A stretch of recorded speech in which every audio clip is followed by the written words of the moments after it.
And we're up. Welcome to another edition of the Long Game Podcast in the H&N Digital Center. Today's guest, Joey Cantillo, Kailua's own major league pitcher with the Cleveland Guardians, 25 years old. Already, though, I would say a seasoned pro.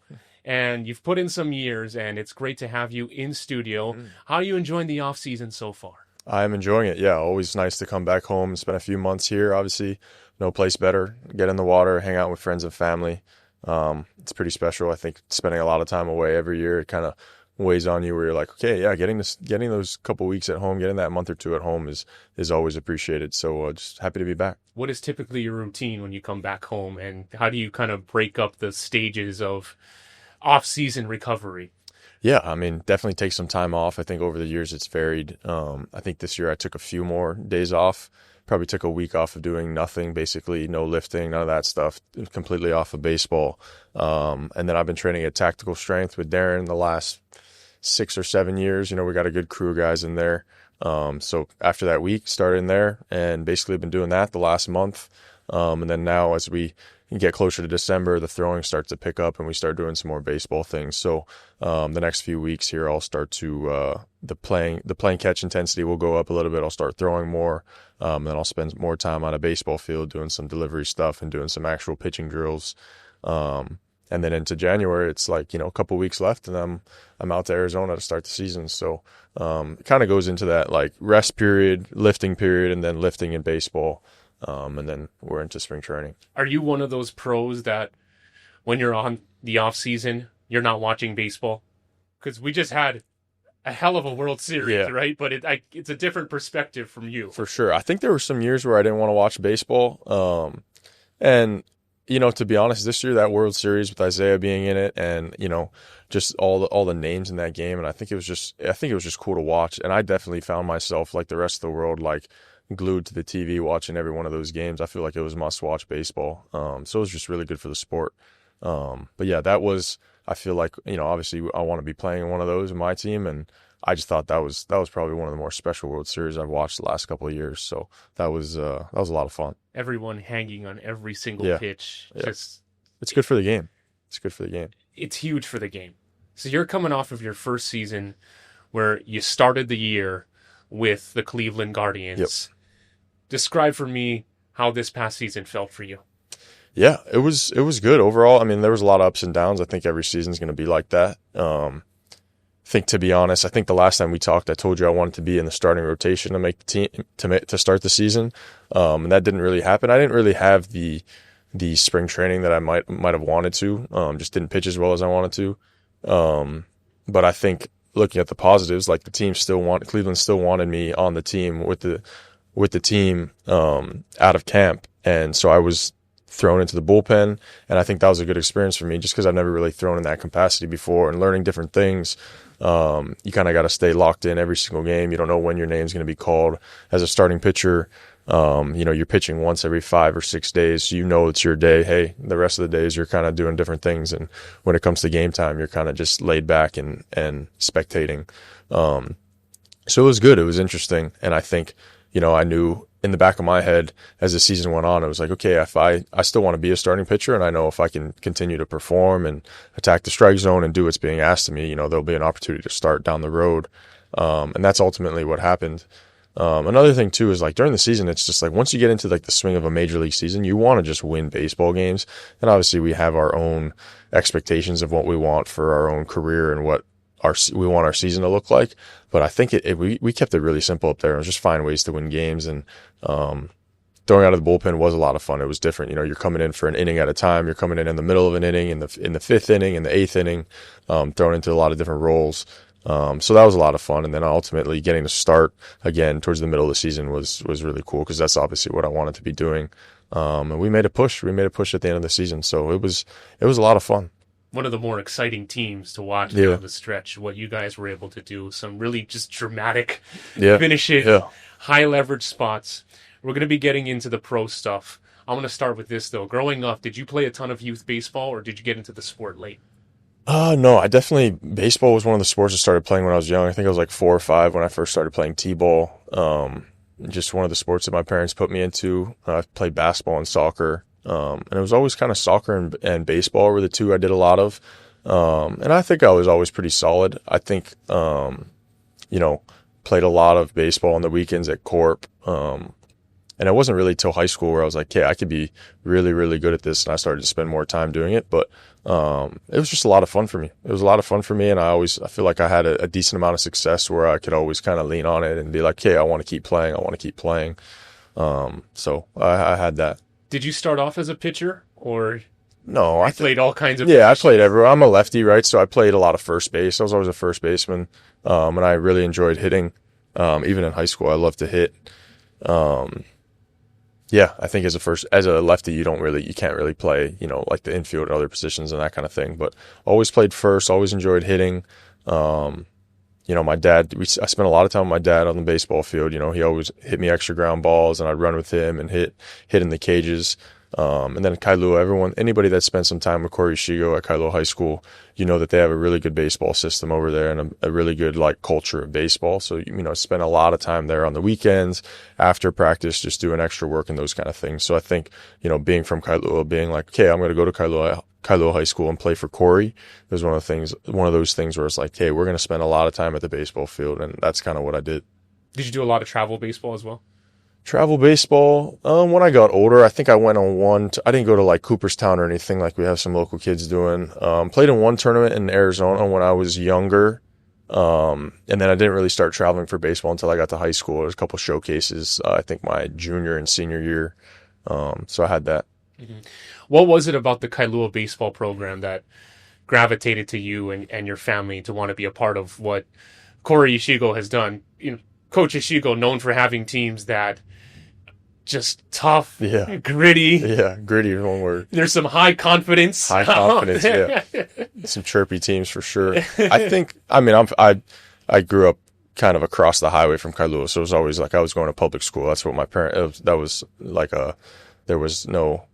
what I was always going to do. And I think just it kind of worked out. Luckily that, Corey Shigo has a good program over there and Kailua has a long history of having a really good baseball team.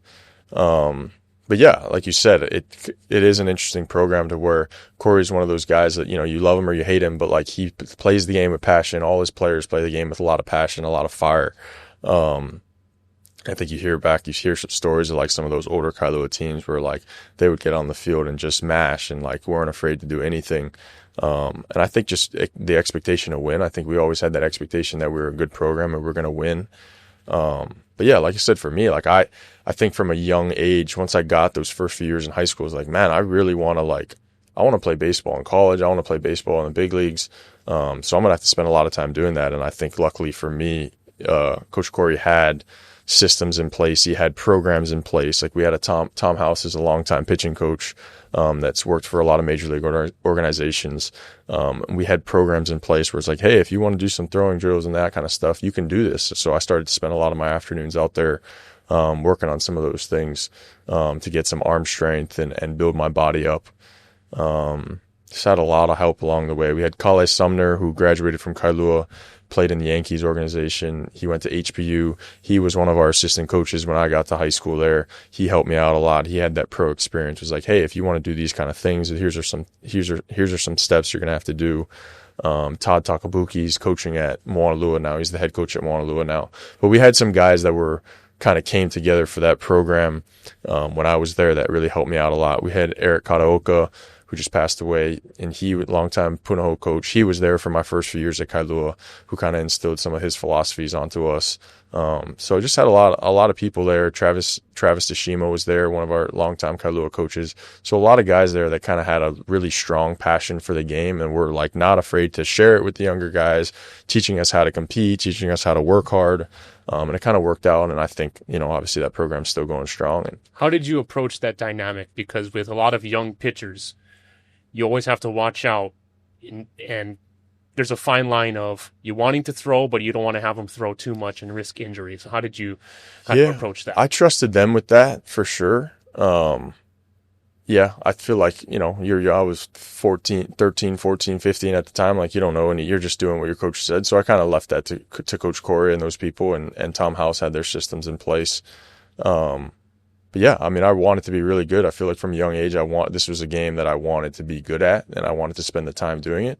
So I just they said, hey, this is going to get you better. These are some of the work that you have to do. And from there, I just ran with it.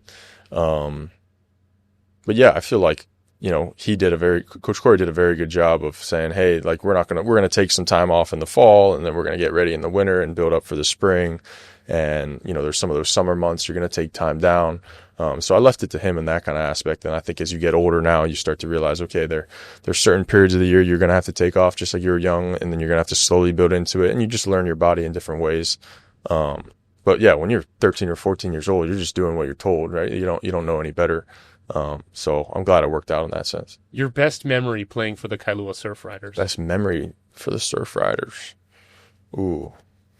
I'd say probably my junior year, we won the OIA championship. That was the first time we did that. We did it again my senior year, but I think doing it the first time my junior season with a lot of my friends that I was really, really close with, that was a lot of fun. At Hans.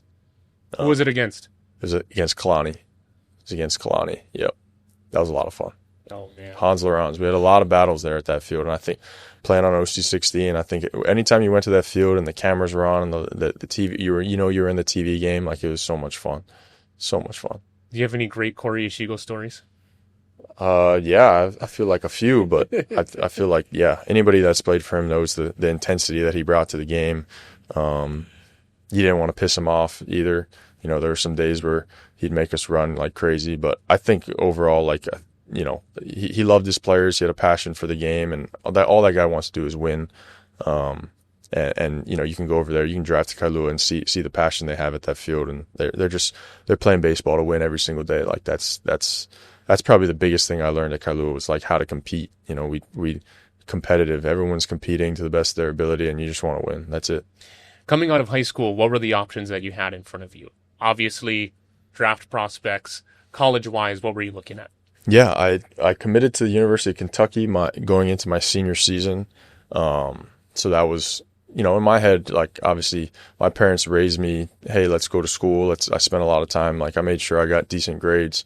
And I thought, hey, there's a good chance I'd go to school. I didn't know where I was going to be drafted. I think I fell back in the draft a little later than maybe I would have liked to.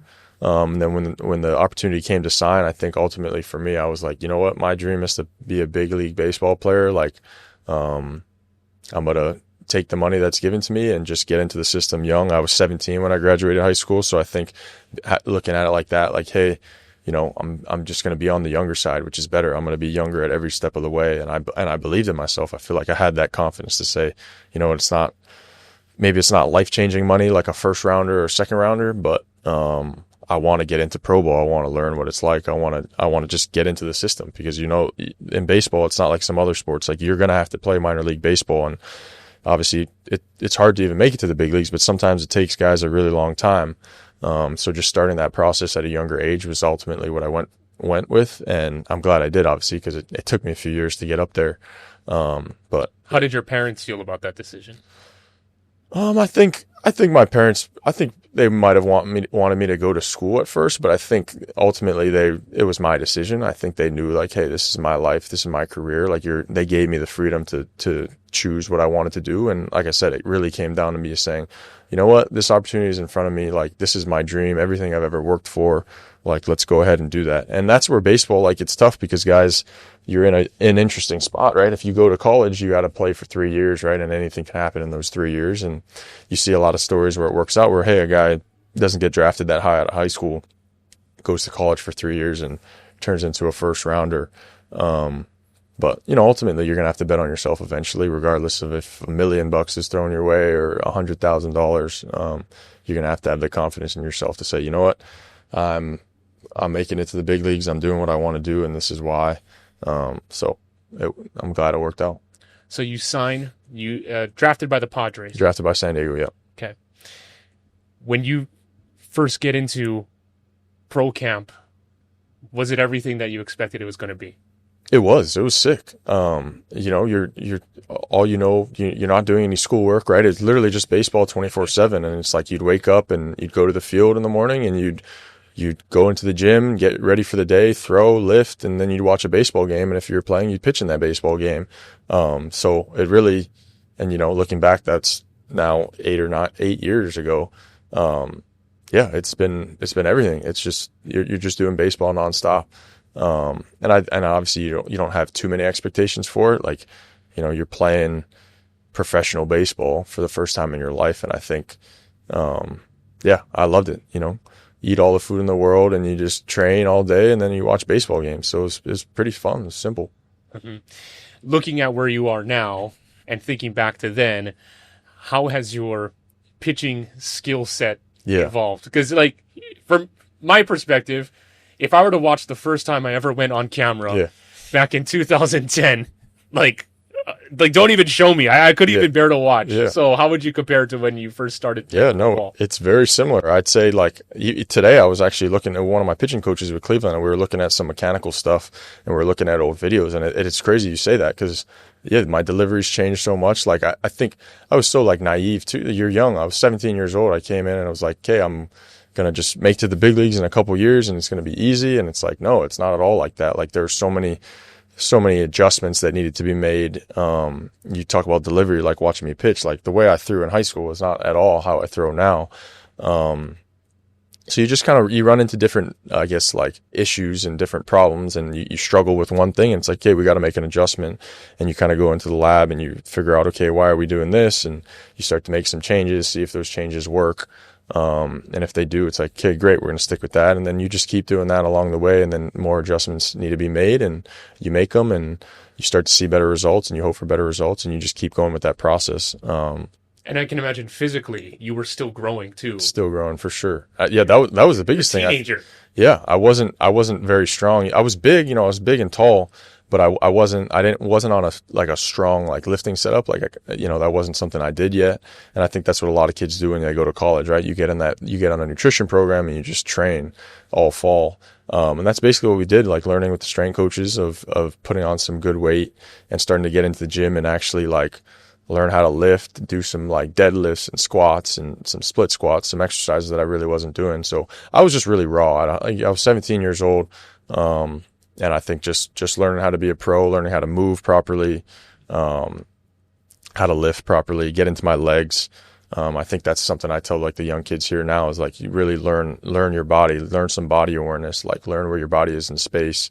And I have an idea of, like, the mind body connection. So you can start working the right muscles from a younger age. It's not all about bench, you mean, and biceps. No, not just benching and arms and triceps. So kind of learning those things, learning what I needed to do, played a huge part. And like it's crazy because, like, there's so many different things that I've had to do over the years, especially from a weight room standpoint, where it's just like learning how to get strong. And I think another thing where I'm going after this, the tactical, like spending my off seasons coming back home, I think Darren having his setup there has been huge too, because coming home, I think my first off season, I just went to 24-hour fitness and I just did the workouts that the team was giving me on my own. But getting in with Darren, it's like, okay, you're gonna push yourself. You're gonna be in an environment with other athletes, other professional athletes, where you're going hard. And I think that's been huge for my career, because, like, the amount of strength that I put on just from being able to go to tactical and lift heavy has been huge. Like, I think that's just, like, kind of putting on more grown man strength that I've needed the last few years. Would you say too that some of the workouts and some of your training regimen, are there parts of it that some would consider unorthodox? Because I feel like there's been a greater awareness for just trying out different body movements. Like, see Yoshinobu Yamamoto, for example. He's all about different types of fitness and flexibility and everything like that. Is there anything in your regimen that stands out? Yeah, Yamamoto, he's taking that stuff to the next level. I think it was stress to me when I got into pro ball of, like, hey, let's maintain mobility, because I think, like we're talking about, I wanted to get big and strong, and that's what a lot of guys needed to do. But it was like, hey, as a pitcher, as you watch guys like Yamamoto and you watch any pitcher down the mound, like, we're in these unique positions to where your body kind of has to stay, like, mobile. So they got me doing, like, yoga and Pilates. So those are some of the things I started to do over the years of, like, maintaining some, like, actual fluidity in my muscles and some stability. But yeah, we spent a lot of time stretching, a lot of time stretching, a lot of time doing some soft tissue work, make sure your muscles are loose. But yeah, I think I've just been someone that's wanting to find different ways to get better. And I think, as different things have been thrown at me of like, hey, try this, do this. It's like, okay, like if there's a chance it's going to get me better, I'm going to go ahead and try it. And that's where I've tried to do different things like yoga or Pilates or different, stretching programs. The core velocity belt is like kind of this harness that goes around your waist while you're doing some of your pitching drills, and you can kind of get pulled in different directions. And I spent a lot of time doing that over the years. There was a 2-year stretch where I was doing that a lot, and it was kind of basically forcing you into some positions and moving your body faster than basically you can. So you look like an idiot at sometimes, but it's kind of training your body and patterning your body to do things that it wouldn't do on its own. So different things like that, just trying to see what works, and just being a guinea pig and trying different things has been huge. Being open to it. You got to be open to it, because I mean, I'm a very stubborn person, but as stubborn as you are, you have to understand that you don't know it all, right? You gotta make some adjustments.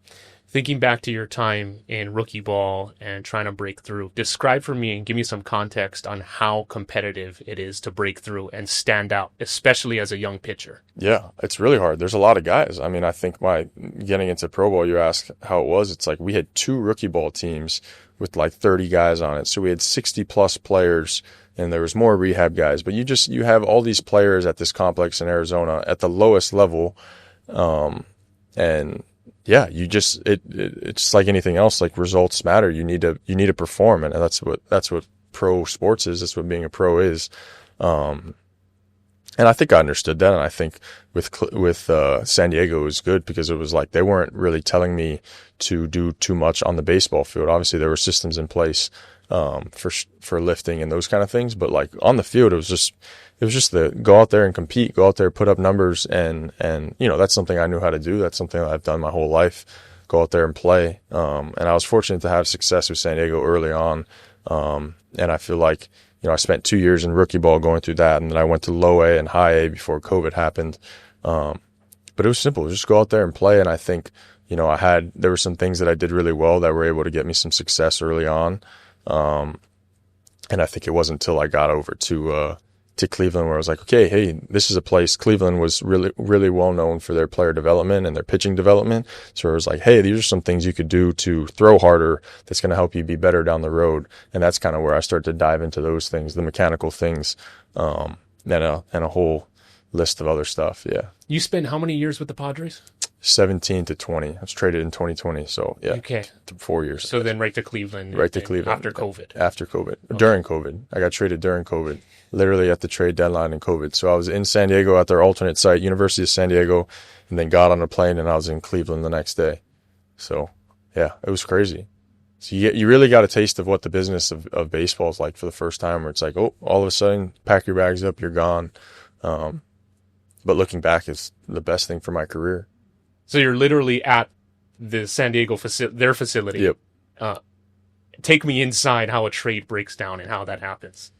Yeah, I mean, this was in the middle of COVID, so we were doing like the spit test every morning to get into the facility. And I remember our farm director was there, and this was the trade deadline was like an hour that morning. And this in baseball, like in other sports, like the trade deadline is like this crazy thing where anything can happen, and a bunch of players are moving around.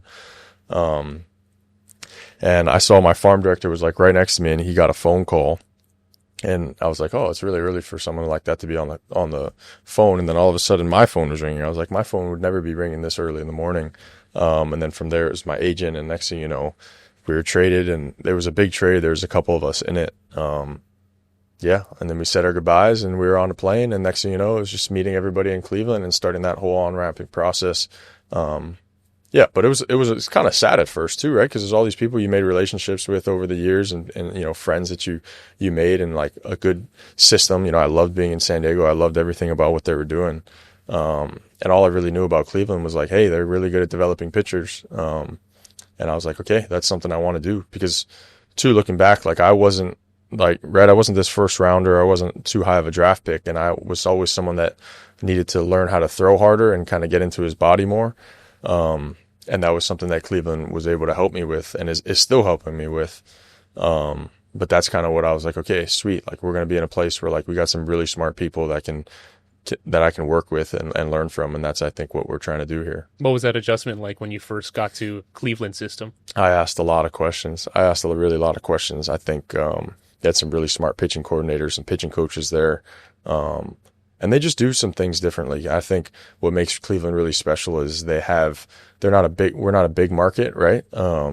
And they have to spend a lot. They have to put a lot of money into their internal systems, into their coaches, into their whole system, right? They have to develop young guys.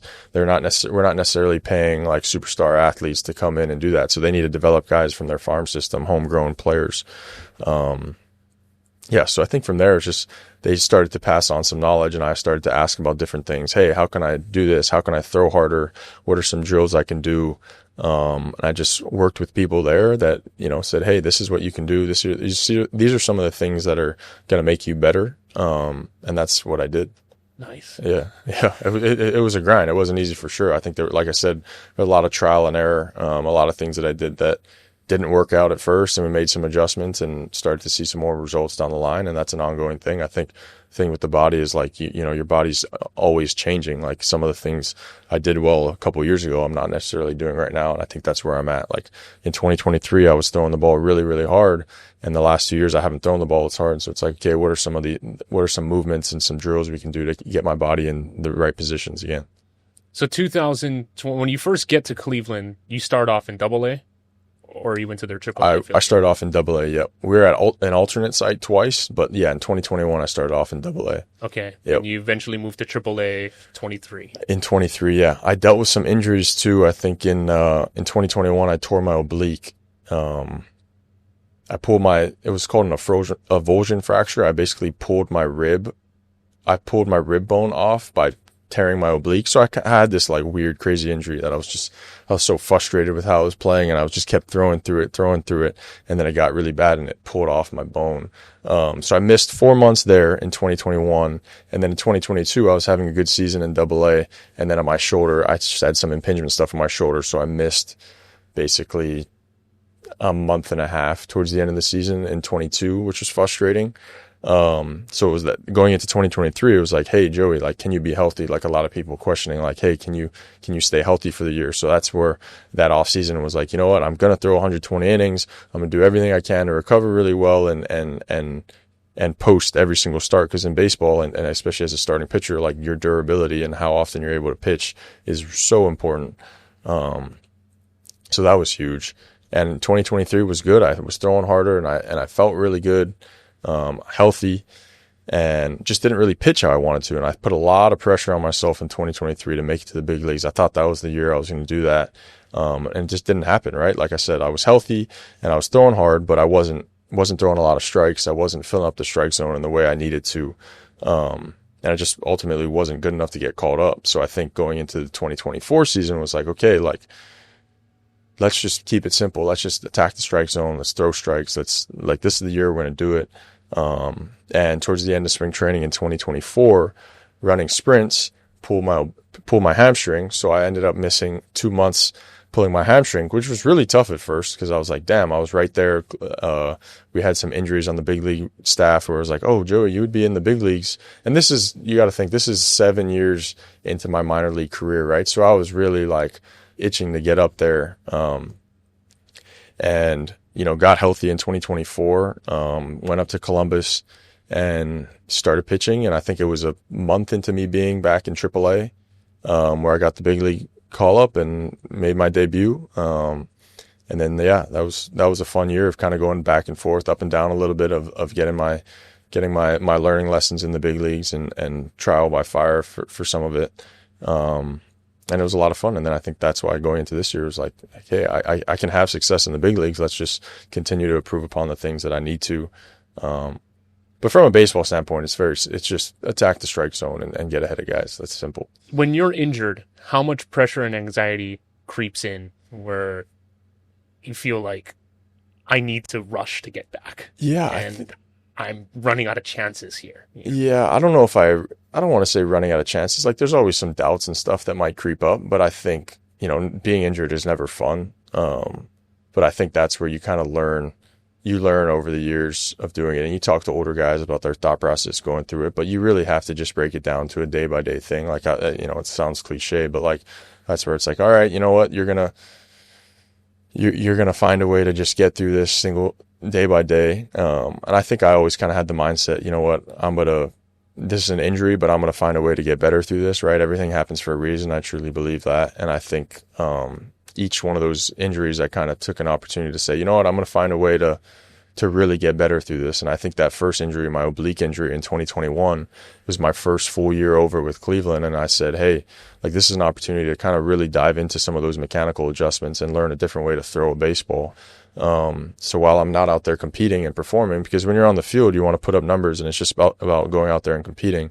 Since I wasn't in that competition aspect, I wasn't playing in real games, I had a lot of time to just sit back and like learn some of the mechanics, learn how to move my body, and do a lot of drill work. So it was a blessing in disguise, because I got to kind of rewrite my delivery, rebuild my delivery, from the ground up, because I wasn't in games. So that actually helped me out a lot going into 2022, where I had some success on the baseball field before hurting my shoulder again.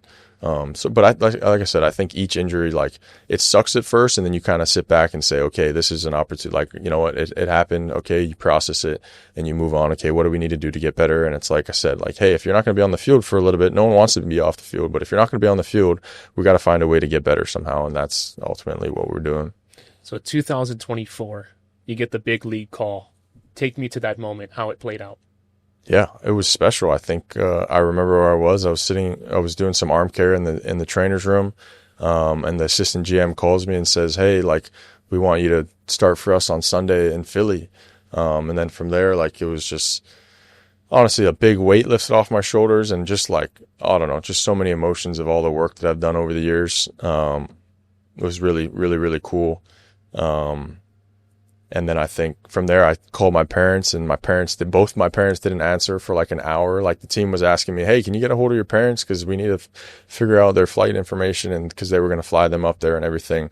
But when I finally did get a hold of my parents, that was just super special to share that moment with them, just cause of all the help that they've given me over the years and all the support they've given me. And yeah, flew into Philly, and anybody that knows like Phillies baseball and just Philadelphia fans in general, like, that's just a sports city. So they made sure to welcome me from the second I got there, which was really cool. Loud fans. Yeah. That's a great way to describe it. It's sure. a sports city. Very passionate, right? Very passionate fans. So I think that was really cool to make my debut in a stadium like that, just where you have the fans going crazy and screaming. And obviously that's one of the better lineups in baseball with all the superstars they have over there. So I thought that was really cool that honestly, that Cleveland had me, debut in a situation like that. Cause, go out there, face one of the best teams in baseball, and just go from there. And the first major league hitter you faced? First major league hitter I faced was Kyle Schwarber, and he had a home run off of me, which is all right. From there, we got to lock back in. And that first inning was right into it. We gave up a home run to start. I think the next guy got on from an error. Harper came up, got the first strikeout there, and then got a ground out and a fly out, and I think we were out of that inning. And then from there, it was just, all right, let's go out there and compete. And that's really what it is. It's the same baseball game at the end of the day. I think the sooner, and it takes some time, right? It took me a lot of starts and a lot of bad outings where it's like, hey, you gotta you tune all that stuff out. The sooner you get over the fact of you tear down the name in the box, and it's like, all right, this is just another guy you're pitching to. You're on the same level as these guys. I think that's something that you have to learn early on. It's the same game, whether you're in rookie ball or the big leagues. Like, just because you know that guy in the box, like, doesn't make it any difference. Like, you need to believe you're better than them and go out there and execute your game plan. And that's what it was. Yeah, it was just kind of getting over that. And, obviously that first start, the adrenaline and everything is so high. But I think after that, you move past, you have some success, and you're like, okay, I can do that. And let's just be as consistent as possible in that. Trusting your skill set. Yep. Giving up the homer to Schwarber and then striking out Bryce Harper 2 batters later, that must have been just a full spectrum of emotions. Yeah, I think it was, yeah. But you're pretty even-keeled, so you don't... Yeah, I think you have to be out. You have to be in that situation. I think that home run happened, and I think for a few seconds I was like, wow, like, that's horrible. You just gave up a home run, the first hitter you faced in the big leagues, and then, you get the ball back and it's like, all right, time to get back to it. And, Trey Turner was the next guy up, and he ended up getting on from an error, and Harper's up. I'm like, okay, this inning can get out of control really quickly. So you need to be able to reset. You need to be able to take a breath and move on to the next pitch. That's where the mental side of baseball becomes so important, especially as a pitcher.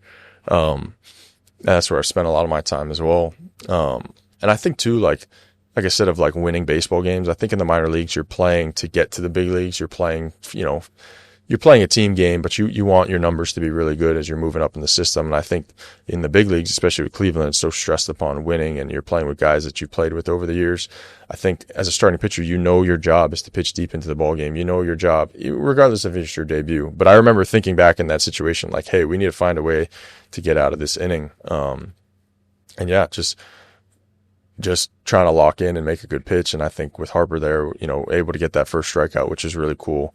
Something I'll always remember. And then from there, it's like, okay, let's just get as many hitters out as we can. Keep it really simple. Execute pitches one at a time.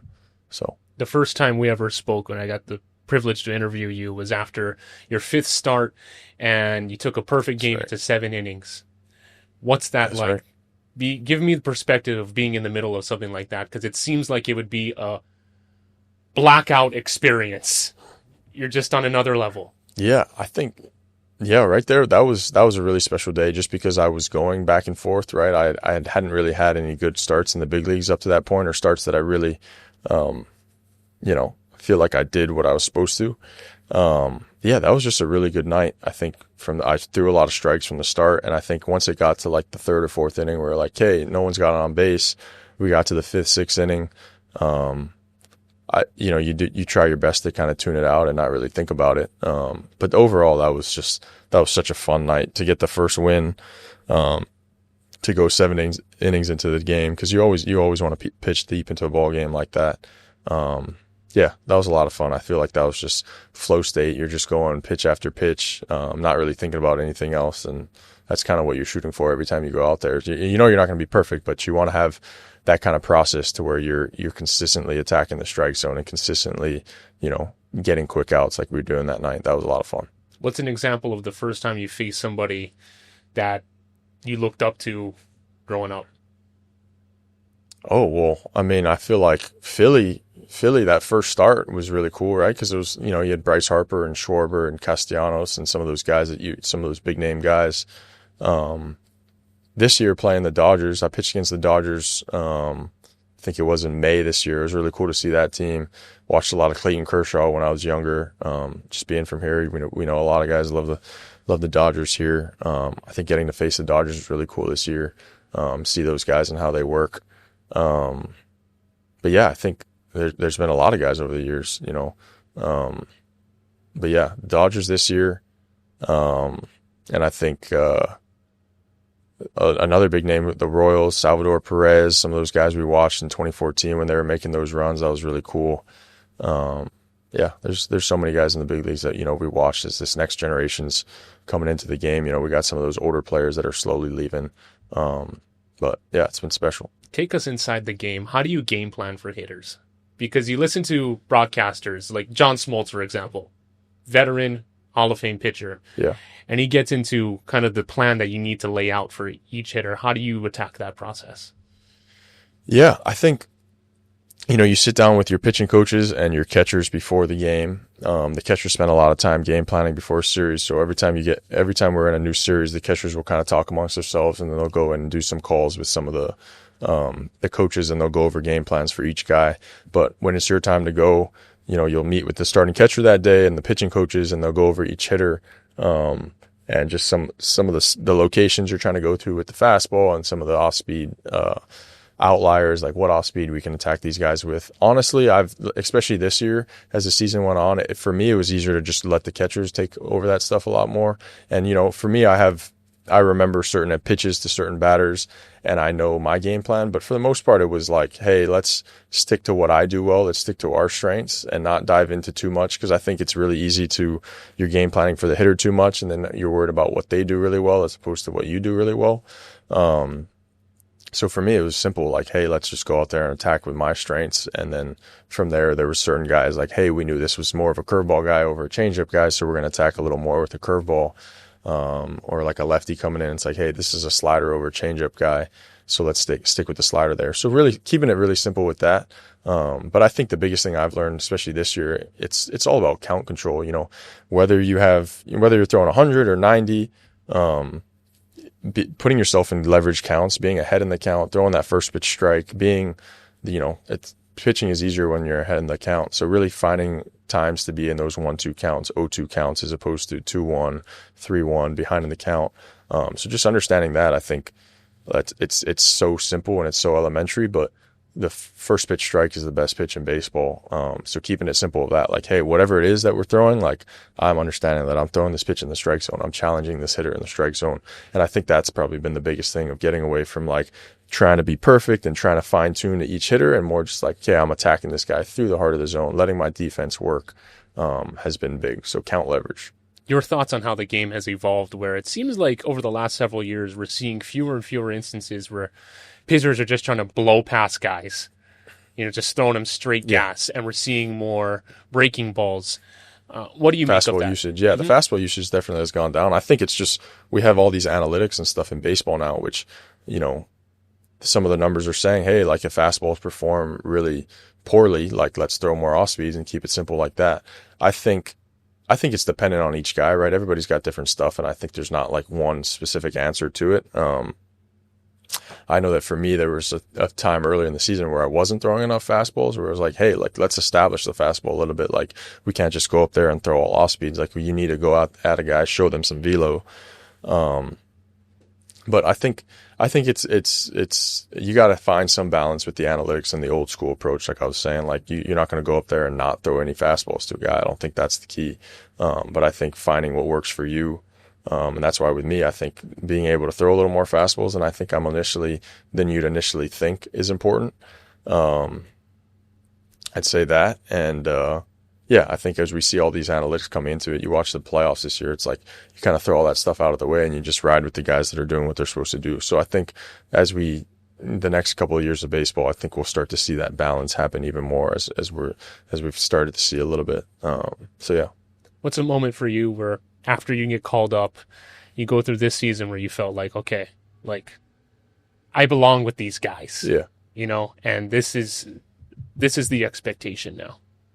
Yeah, I think the same thing I always say, just finding that consistency. I think, you go through trial and error that I went through this year. It's like, okay, let's just be consistent from the get-go. Let's remember the things that went well, and improve upon the things that didn't. But I mean, it's really, really simple, when you understand what you want to do and what you're good at, and just focus on those kind of things and simplifying it in that aspect.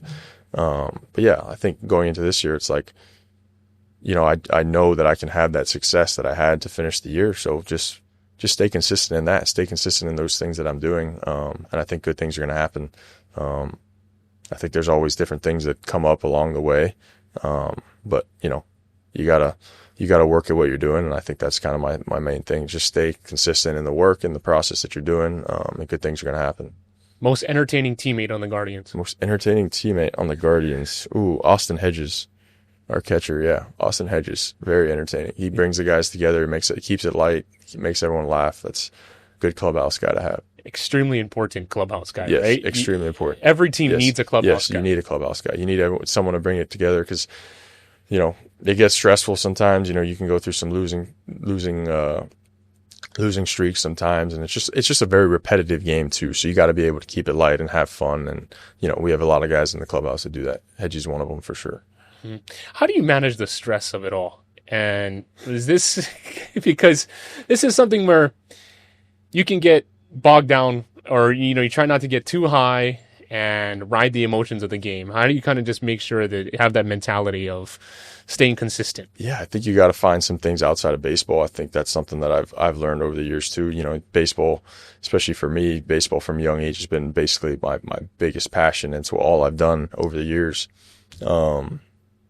I think, yeah, that's why spending time at home has been so nice for me, to get in the water and spend time with friends and family, because I think it's easy in Hawaii there's so much to do and so many things to have a passion for. But that's why, some guys take it into golf. Some guys, watch a lot of Netflix and do other things, but you just have to have things outside of baseball that kind of take your mind away from it sometimes. But I think, as you get older, you realize, hey, baseball is what I do. It's not who I am. And you understand that you got to be able to separate those two things. So that's something that I think, we're always kind of working towards, because, it becomes an obsession at some points in time, and you need to be able to kind of turn that off, and move your mind to other things. And I think that's really important. What's your go-to outside of baseball activity? When I'm home, I'd probably say surfing and being in the water here. And then when I'm in the mainland, I try to golf. I'm getting into golf a lot more out there. Ton of baseball players golf. Yes. It's just you and that ball. That ball ain't going anywhere. So it's a really mental game in that aspect, but it's just competitive. Like, it's something you can play forever. Like, golf's a really hard game. Anybody that's gone out there and tried to play a game of golf, we know how challenging it is too. So it's something that you're always kind of fine tuning and working that process for. So it's something you can play forever. It's frustrating. It's frustrating. It's a frustrating game. It's a frustrating game, but that's what brings you back to keep playing it. I've heard some baseball players say, I never thought it would be more irritating to try to hit a ball that's not moving. Yeah, it's a very nerve-wracking sport for sure. And I think that's one of those things, just like baseball, where it's you and your thoughts, and you're always working on a different swing path, and you're always working on different mechanical cues, and you're doing that. And then the other side, you're just competing against who you're playing with or yourself. And I think that's where it kind of gets fun too, where you're kind of taking the work and the process behind it, and then you're just putting it into playing the game and having fun with it. So that's the most important thing. Are you still using your Kailua glove? I am not. Retired it this year, so I got a new glove this year. Okay. That's right. How long did you use it for? The same glove you were using in high school? Same glove I was using in high school, yeah.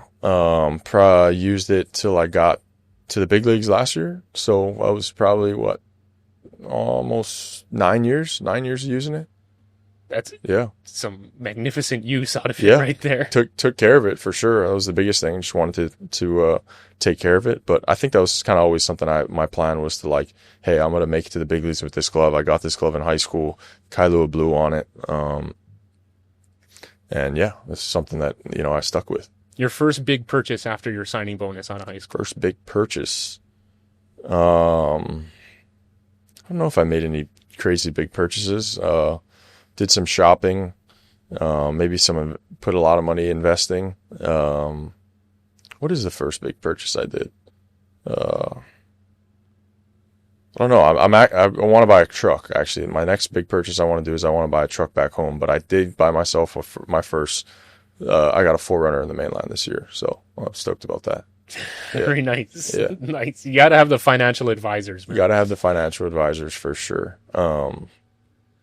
But yeah, I don't know if I made any real big purchase, honestly. I didn't sign for that much money. So it was one of those things where it was hey, I'm going to save most of it. And I think the biggest thing I did was I went shopping that day, and I don't think I looked at any price tags for anything. And I bought myself a bunch of clothes, and I got up to Arizona. That was probably the biggest thing, to be honest with you.